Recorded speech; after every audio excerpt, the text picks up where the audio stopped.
Hi guys, Matt Easton here. So this is a topic that's fairly nebulous. It's not very precise really, but I think it is something worth talking about, and that is, how do we look at how different weapons fundamentally handle, or the handling characteristics. And what I've got here is an Albion Clontarf. It is obviously a Viking style sword, and they are very different to later medieval periods of sword, and indeed they're fairly different to the swords that came earlier as well. They are, although they're superficially like the late Roman Sparta or the kind of early migration period Germanic type swords that are found, like the Sutton Hoo sword famously, and these kind of like Clovis's sword, these kind of 5th, 6th century swords, these are fairly different. And that one of the reasons I wanted to get a sword like this was to kind of get to grips with, quite literally, how this type of sword might have worked.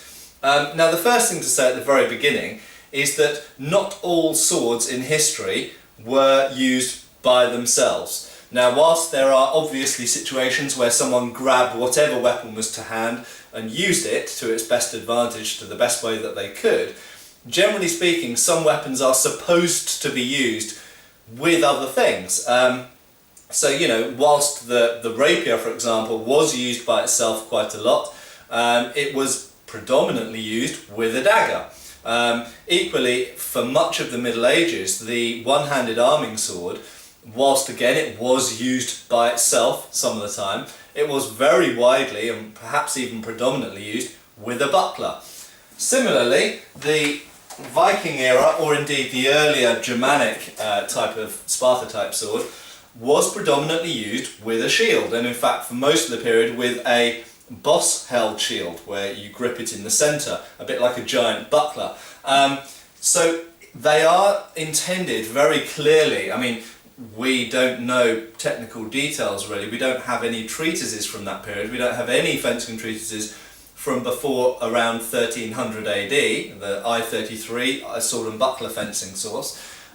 We don't have any fencing technical treatises or really any accurate descriptions of technique from that period. So we have to kind of make it up based on various clues here and there.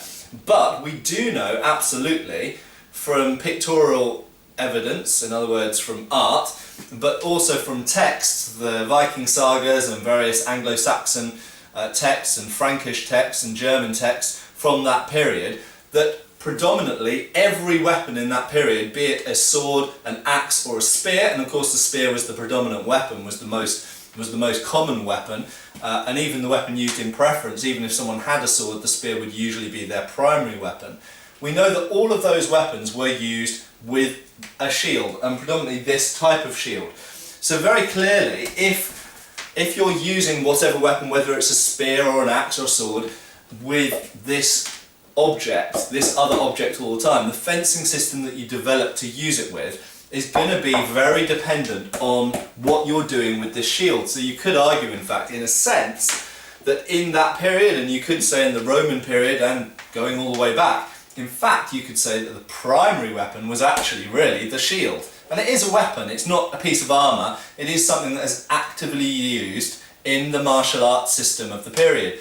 So if you're using a sword and shield in that period, you're pretty much always employing the sword and the shield together in whatever you're doing. They are interdependent. So how this sword was designed and its exact characteristics of where its centre of balance is, what style of blade it has, the length of the hilt, all of these things are dictated by the fencing system that goes with it, which, as I've mentioned, involves a shield. So that's the first thing to say, and that's quite a long thing to say, but it's very fundamentally important to understand.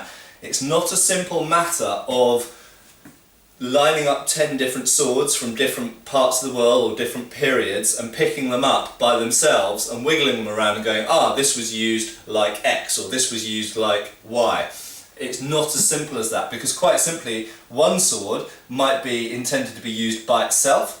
Another sword might be intended to be used with a dagger, for example. Another sword might be intended for fighting in armour. And another sword, like this, might be pretty much always intended to be used with a shield. And those are huge, huge differences. It means that the entire way you use the weapon could be really, really different, very, very contrasting. So some basic characteristics of the Viking era sword. This, in actual fact, whilst some people might describe it as a Viking sword, technically I would call it a Frankish sword.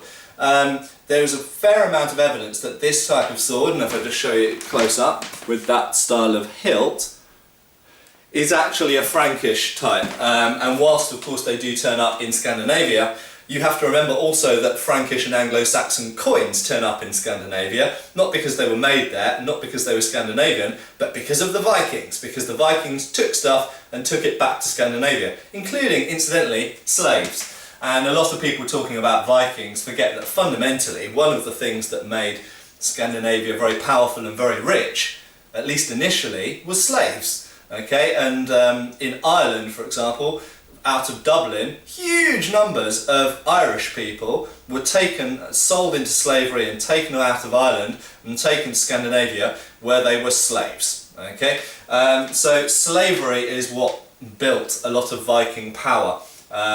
So I know that I may have ranted in the past. I'm not sure if I've been saving up this topic, but I have a lot of Viking rants. And I'm not a big fan of glorifying Viking achievement, because a lot of Viking achievement, fundamentally, although in the 1990s and noughties there's been a lot of revisionist history going, oh, the Vikings were great traders and they had great technology, and yes, all of those things are true. However, fundamentally, they were also slave traders, thieves, rapists and murderers. Okay, let's not forget that. Let's not forget that their first recorded appearances in history books are of them killing lots of defenceless monks and stealing all the silver.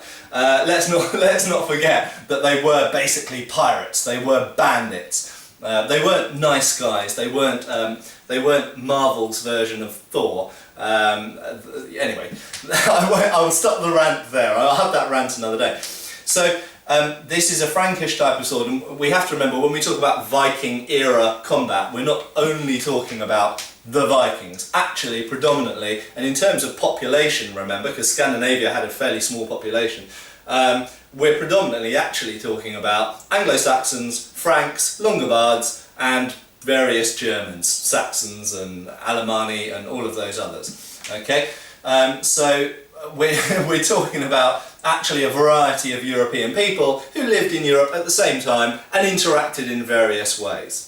And this is a Frankish type of sword, and I actually have to be honest, I specifically bought it because it was a Frankish type of sword. There wasn't a huge variety on the Albion website, and I wanted a sword of this period, and I liked the look of it, and I thought I would rather have a Frankish style sword than a Scandinavian style sword, for the aforementioned reasons, fundamentally because I think that Charlemagne was probably a more admirable character than most of the Viking leaders. But anyway, so what kind of describes this type of sword? Well, if we look in a wide context, okay, first of all, it has a wide blade, and not a very long blade.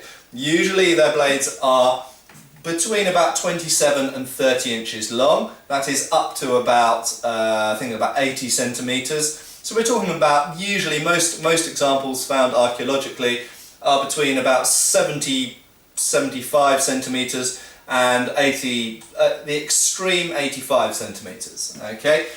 So they're not particularly long.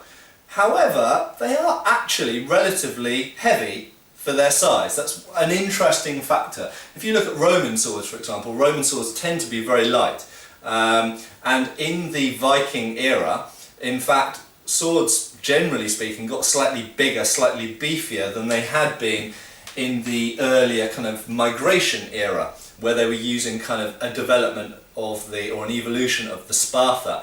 The blades tend to get a little bit wider and a little bit longer, and they tend to have a bit more metal in the hilt. So we've got a broad blade, and again the blades evolved slightly from the migration era in that to begin with they were quite parallel, in other words the same width all the way down, and over time they got to a situation whereby they were tapering, at first very slightly, and by the time we get to Battle of Hastings, kind of the 11th century, Stamford Bridge and such like, we find that the blades actually are tapering quite a lot and they're getting longer. And of course part of this might be to do with the greater use of cavalry, although that's debatable and a subject for another video.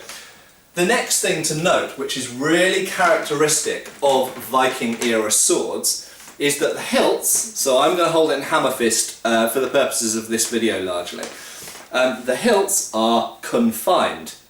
Okay, now, good quality replicas get this right, and if you look at the stats in the various books you can get on the subject, you'll notice that many Viking era hilts have a handle only of around 8.5 centimetres to about 9 centimetres. This is quite typical. Sometimes they're shorter, sometimes they're longer. There are examples which are over 10 centimetres long in the handle, however they tend to be unusual and they tend to be quite rare. The majority of Viking swords are only around 8.5 to 9 centimetres long in the handle. This example is 9 centimetres long in the handle. Now that is small. Most of you out there, as mentioned previously, I'm about 185 pounds and I'm 6'1", so I'm not small but I'm not massive either, and obviously I'm fairly thin. My hand can fairly easily fit into that length of grip. However, you'll notice that having a very confined grip like that does change the way you move the sword slightly, and I will be making more detailed videos about this in the future. So the outline of the Viking era sword, bearing in mind this is not a Viking sword necessarily, it might be a Frankish or an Anglo-Saxon sword or Longobard or anything else, Italian or German in other words, is that you've got a roughly 30-inch blade, wide, relatively heavy for its size actually I have to say, not heavy but not light either, kind of medium by medieval standards, and a very confined hilt. And another detail of the hilt is you will notice the pommels are not always, often they curve like this, and sometimes the guards curve like that, away from the hand in other words, but very often, and particularly the earlier period ones, are not only quite short in the grip, but they're also straight across here and straight across here. There are later types which aren't so straight across there, but you'll notice that is adding to the confined nature of the hand. So in other words, these are quite a specific sword. They are really different to later medieval arming swords. So, and again I will do much more detailed videos about this in the future, as a first stab at how this sword how you characterise this sword, it is definitely different to later period arming swords. And I would add to that if we look at the kind of 12th century, shall we say, 12th to 13th, well that's probably 11th to 12th century with the Brazil nut, if we look at that type of sword, there is a gradual shift towards grips getting longer and pommels becoming less confining, shall we say.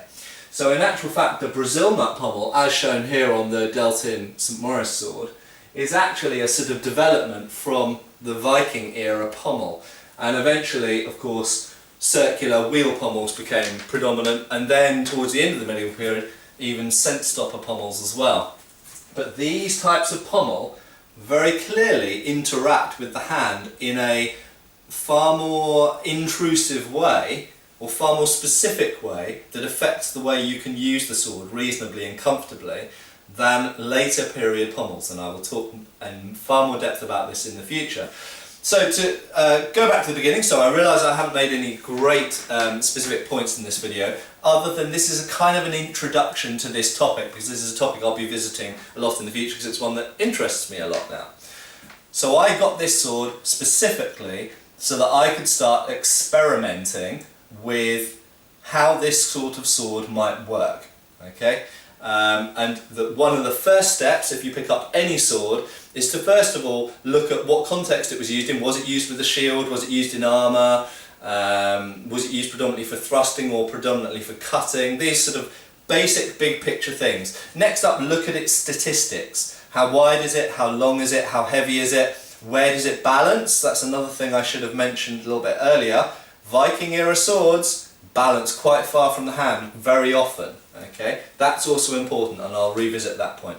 And the hilt. How is the hilt formed?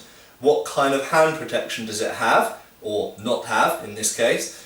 How long is the grip? What shape is the pommel? What can these things tell you about how this sword might be used? So there we go, guys. Maybe in the next few days after you've watched this video, have a think about this. Have a think about the characteristics of the Viking era sword, which is a very specific type of sword. It has very strong defining features that make it different to many other swords.